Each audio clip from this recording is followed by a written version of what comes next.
SC రిజర్వేషన్ల వర్గీకరణ అమలు కోసం ఫిబ్రవరి 7న సరిగ్గా మరో నెల రోజుల్లో వేల గొంతులు లక్ష డప్పులతో హైదరాబాద్ నగరంలో మాదిగ గుండె చప్పుడు వినిపించబోతున్నాం.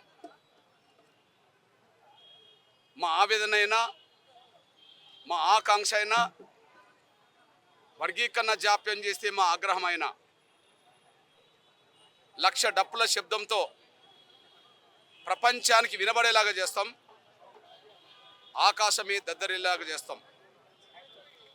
ఫిబ్రవరి 7న జరగబో మహత్తరమైన లక్ష డప్పులతో మా గుండె చప్పులను వినిపించే కార్యక్రమాన్ని జయప్రదం చేయడం కోసం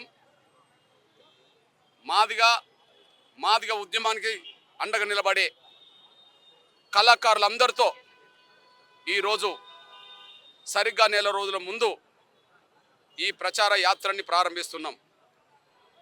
డాక్టర్ బాబాసాహెబ్ అంబేద్కర్ గారికి నివాళులర్పించి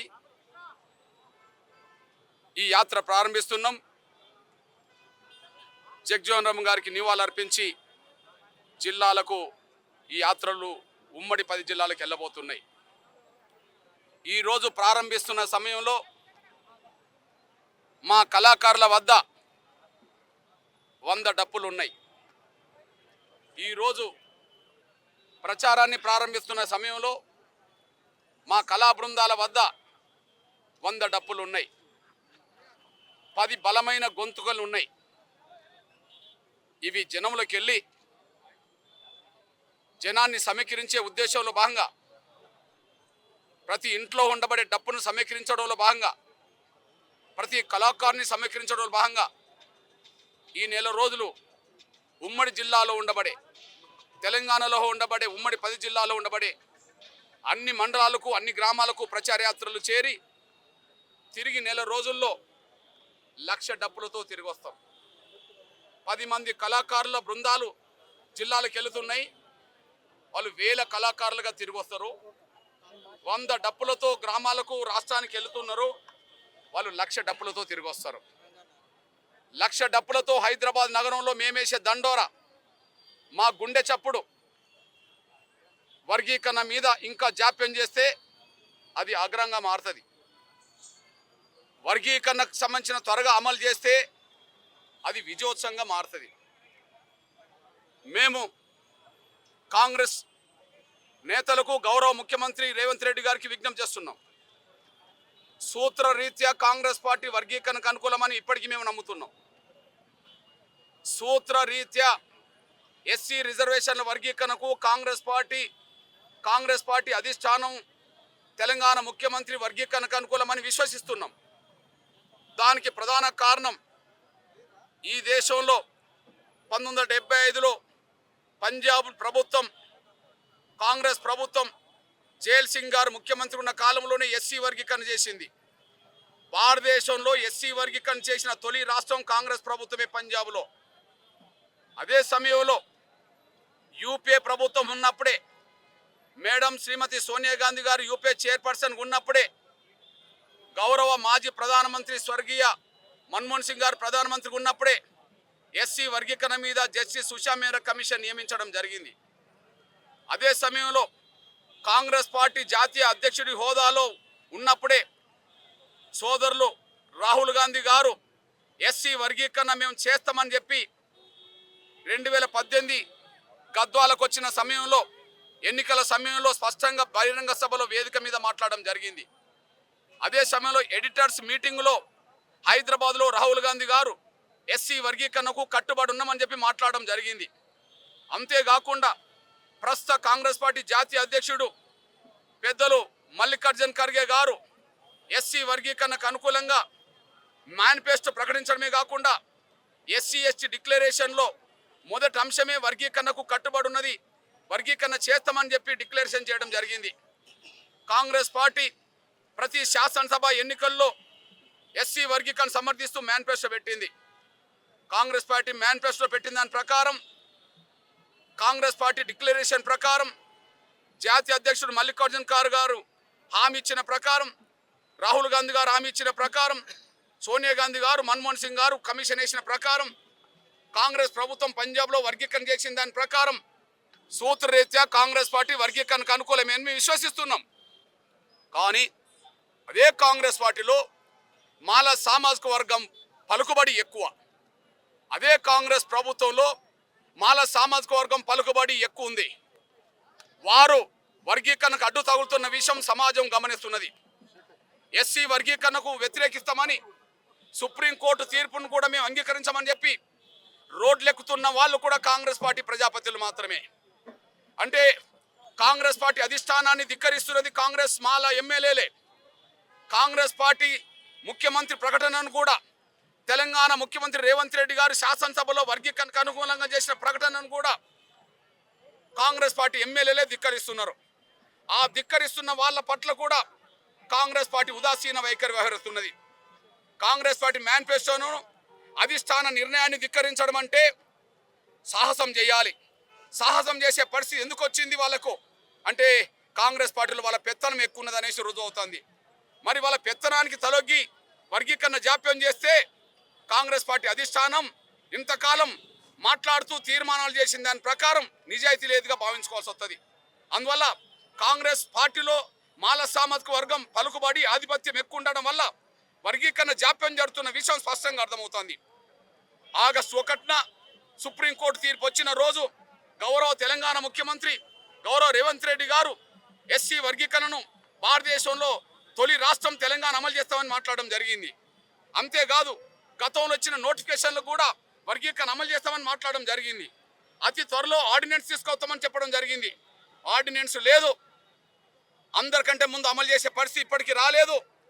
అదే సమయంలో గత నోటిఫికేషన్లు కూడా వర్గీకరణ వర్తింపజేయకుండానే ఉద్యోగాలు భర్తీ చేయడం జరిగింది. ఈ విధంగా జాప్యానికి కారణం అదే సమయంలో వర్గీకరణ లేకుండానే టీచర్ పోస్టులు భర్తీ చేయడానికి కారణం గ్రూప్ 1, గ్రూప్ 2, గ్రూప్ 3 భర్తీ చేసే ప్రక్రియలో కాంగ్రెస్ ప్రభుత్వం ముందుకెళ్లడానికి కారణం కాంగ్రెస్ పార్టీలో మాల సామాజిక వర్గ పలుకుబడికి తలొగ్గి ఇచ్చిన హామీ నిలబెట్టుకోకుండా జాప్యం చేసే కుట్రలు, అదే సమయంలో మాదిగలకు అన్యాయం చేసే ప్రయత్నాలు జరుగుతున్నాయి. దీన్ని మేము నిరసిస్తున్నాం. మేము సూత్రరీత్యా కాంగ్రెస్ పార్టీ వర్గీకరణకు అనుకూలమని ఎంత విశ్వసిస్తున్నామో కాంగ్రెస్ పార్టీలోనే మాలల ఆధిపత్యం ఎక్కువ ఉండడం వల్ల వాళ్ళ ఆధిపత్యానికి తలొగ్గి కాంగ్రెస్ పార్టీ ముఖ్యమంత్రి ఇచ్చిన మాట నిలబెట్టుకోలేదనే విషయం అర్థమవుతున్న సమయంలోనే మా ఆవేదన, మా ఆకాంక్షలు వర్గీకరణ జరగబోతే మా ఆగ్రహం ఖచ్చితంగా ఫిబ్రవరి 7న లక్షల డప్పులతో మా ఆగ్రహమైనా తెలియజేస్తాం, మా ఆవేదన తెలియజేస్తాం. అప్పటికే సమస్య పరిష్కారం అవుతే, అప్పటికే రేవంత్ రెడ్డి గారు వర్గీకరణ చేసి అమలు చేస్తే మా విజయోత్సవాన్ని కుడుకనే జరుపుతాం. మేము చెప్తున్నాం, మేము ఎవరికి వ్యతిరేకం కాదు అని. ఏ పార్టీలో నేను చేరలేదు, నేను ఏ పార్టీకి వ్యతిరేకం కాను, నేను ఏ పార్టీలో చేరలేదు. వర్గీకరణకు నిజాయితీగా ముందుకు వస్తే ఎవరికైనా మేము అండదండలు అందించే చరిత్ర ఉన్నది. భవిష్యత్తులో మా ప్రయాణం అట్లనే జరుగుతుంది. కానీ వర్గీకరణ మీద హామీ ఇచ్చి కూడా నిలబెట్టుకోకుండా మమ్మల్ని మోసం చేయాలని చూసిన మాలల కాంగ్రెస్ పార్టీలో ఉండబడే మాలల పలుకుబడి తొలగి మాకు అన్యాయం చేస్తే ఖచ్చితంగా కాంగ్రెస్ పార్టీ మీద మా ఆగ్రహం వెలబుచ్చడానికి కూడా మా లక్ష డప్పుల ప్రయత్నం చేస్తానేసి కూడా మీరు మర్చిపోదు. అందువల్ల నా జాతి ప్రజలారా, ఈ చివరి ఘట్టంలో జరిగే ప్రయత్నాల్లో ఎస్సీ వర్గీకరణ అమలు జరిగే సమయంలో, ఇంకా స్వార్థపరులు అడ్డంకులు కల్పిస్తున్న సమయంలో, మన బిడ్డల నోటికాడు కూడు కూడా గుంజుకోవాలని చెప్పి మాల స్వార్థపరులు ప్రయత్నం చేస్తున్న సమయంలో మన బిడ్డలకు వర్గీకరణ ఫలాలు అందించడానికే ఫిబ్రవరి 7న 1000 గొంతుల పాటలతో, లక్ష డప్పుల మాదిగ గుండె చప్పులతో మహోత్తరమైన ఉద్యమ కార్యాచరణకు పిలుపునివ్వడం జరిగింది. అందువల్ల నా జాతి ప్రజలు ఇంటింటికి ఒక డప్పు కొనండి. ఇప్పటికే ప్రతి మాదిగ పల్లెల్లో చావులకు, పెండ్లిళ్లకు, వాటికి శుభకార్యాలకు, అశుభకార్యాలకు మన డప్పులు మోగుతున్నాయి గ్రామాల్లో. ఆ డప్పులను కాకబెట్టండి, హైదరాబాద్కు సిద్ధం చేయండి. ఇంట్లో ప్రతి ఒక్కరిలో డప్పు లేకపోవచ్చు, కానీ ప్రతి ఊర్లో డప్పు ఉన్నది. కానీ ఇక ముందు ఈ నెల రోజుల్లో ప్రతి ఇంట్లో ఒక డప్పు ఉండేటట్టుగా చూడండి. ప్రతి ఒక్కరూ ఓ డప్పును సంకనేసుకొని రండి. ఒక ఊరిలో ఎన్ని ఇండ్లుంటాయో అన్ని ఇంట్లో డప్పులు ఉండేటట్టుగా కొనుక్కోవాల్సిన అవసరం ఉన్నది. ఈ కార్యక్రమంలో, ఈ మహత్తరమైన కార్యక్రమంలో ప్రతి ఒక్కరూ డప్పు పట్టుకొని రావాలి.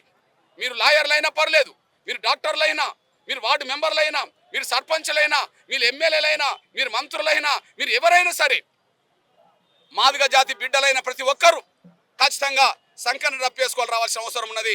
మన ఆవేదన తెలియచేయాలన్నా ఈసారి మన శబ్దమే తెలియజేయాలి. మన ఆగ్రహం ప్రకటించాలన్నా మన దండోరే ఆగ్రహాన్ని ప్రకటించాలి. ఇది ఒక మహత్తరమైన కార్యక్రమం, ఒక సాంస్కృతిక ఉద్యమం. మన చేతిలో ఉండబడే మన డప్పే మనకు ఒక ఆయుధం. కాబట్టి మన ఆయుధాన్ని ఇంట్లో పెట్టుకోకుండా ఆయుధాన్ని హైదరాబాద్లో ప్రదర్శించే విధంగా తరలి రావాలని సవినం కోరుకుంటూ, సమస్త సమాజానికి, అణగారిన వర్గాల సమాజానికి, అగ్రకులాల ప్రజాస్వామికవాదులకి నేను విజ్ఞప్తి చేస్తున్నా. ఎంఆర్పిఎస్ ఉద్యమం మాదిగల కోసమే కాకుండా సమాజంలో అన్ని వర్గాల ప్రయోజనాలు కాపాడే దిశగా ఎన్నో ఉద్యమాలు చేసి ఫలితాలు సాధించింది. అదే సమయంలో ఎంఆర్పిఎస్ ఉద్యమం సాధించిన ఫలితమే ఆరోగ్యశ్రీ, వికలాంగుల పెన్షన్లు, వృద్ధుల తంతుల పెన్షన్లు, ఆకలి కేకల యాత్రలు, ఆకలి కేకలకు సంబంధించిన బియ్యం కొట్ట పెరుగుదలలు. వాటితో కాదు, ఎస్టీలకు ఎక్కడ అన్యాయం జరిగినా, ముస్లింలకు ఎక్కడ అన్యాయం జరిగినా, మహిళలకు ఎక్కడ అన్యాయం జరిగినా, బీసీలకు ఎక్కడ అన్యాయం జరిగినా, అగ్రకులాల్లో కూడా పేదలకు ఎక్కడ అన్యాయం జరిగినా, బ్రాహ్మణులకు ఎక్కడ అవమానం జరిగినా, వైశ్యులకు అవమానం జరిగినా, ఎవరికి అన్యాయం జరిగినా మాదిగ దొండర వాళ్ళకి అందరికీ అండగా నిలబడ్డది. ఇప్పుడు మాలల్లో ఉండబడే స్వార్థపరులు రాజకీయంగా చాలా పలుకుబడి గల వాళ్ళు, ఆర్థికంగా లక్షల కోట్ల రూపాయలు సంపాదించుకున్న కుటుంబానికి సంబంధించిన వాళ్ళు, అదే సమయంలో సొంత మీడియా నడిపే శక్తివంతులు. భారతదేశంలో దళిత వర్గాలు అతి శక్తివంతమైన కుటుంబం వాళ్ళ తెలంగాణ గడ్డ మీద వర్గీకరణ జరగకుండా అడ్డుపడే ప్రయత్నాలు చేస్తుండ్రు. ఆ శక్తి మాదిగలకు లేదు. ఆర్థికంగా వాళ్ళలాగా మాకు శక్తి లేదు, మాకు మీడియా లేదు, మాకు రాజకీయ పలుకుబడి లేదు. ఇట్లాంటి సమయంలో ఒక బలహీనమైన జాతి, అందరికంటే వెనుకబడ్డ జాతి ఒక న్యాయం కోసం జరుగుతున్న పోరాటానికి సంపూర్ణ మద్దతు అందించాల్సిందిగా అన్ని వర్గాలకు సంబంధించిన ఎస్సీ, ఎస్టీ, బీసీ, మైనార్టీ, ఓసీకి సంబంధించిన అన్ని వర్గాలకు సంబంధించిన ప్రజాస్వామికవాదులందరికీ నేను విజ్ఞప్తి చేస్తున్నా. ఒక న్యాయమైన ఉద్యమాన్ని అడ్డుకోవడానికి స్వార్థపరులు ప్రయత్నం చేస్తున్న సమయంలో ఆ స్వార్థపరులకు అన్ని రకాలుగా పలుకుబడి ఉండడం వల్ల, ఈ జాప్యం జరగడం వల్ల మాదిగలకు అన్యాయం జరుగుతున్న ఈ పరిస్థితిలో ఈ వెనుకబడిపోయిన, అన్ని రంగాల్లో వెనుకబడిపోయిన ఒక మాదిగ జాతి తన ఆకాంక్ష కోసం ఫిబ్రవరి 7న 1,00,000 డప్పులతో మాదిగల గుండె చప్పులు వినిపించే సమయానికి ఆ మహత్తరమైన కార్యక్రమంలో అన్ని వర్గాల ప్రజలు, ప్రజాస్వామికవాదులు ఉద్యమంలో భాగస్వాములు కావాల్సిందిగా, ఒక పేద జాతి చేస్తున్న, ఒక అత్యంత వెనుకబడ్డ జాతి చేస్తున్న ఈ పోరాటానికి సంపూర్ణ సహాయ సహకారం అందించాల్సిందిగా నేను సవినంగా విజ్ఞప్తి చేస్తున్నాను, గుర్తు చేస్తున్నాను, పిలుపునిస్తున్నాను. జై మాదిగా, జై మాదిగా.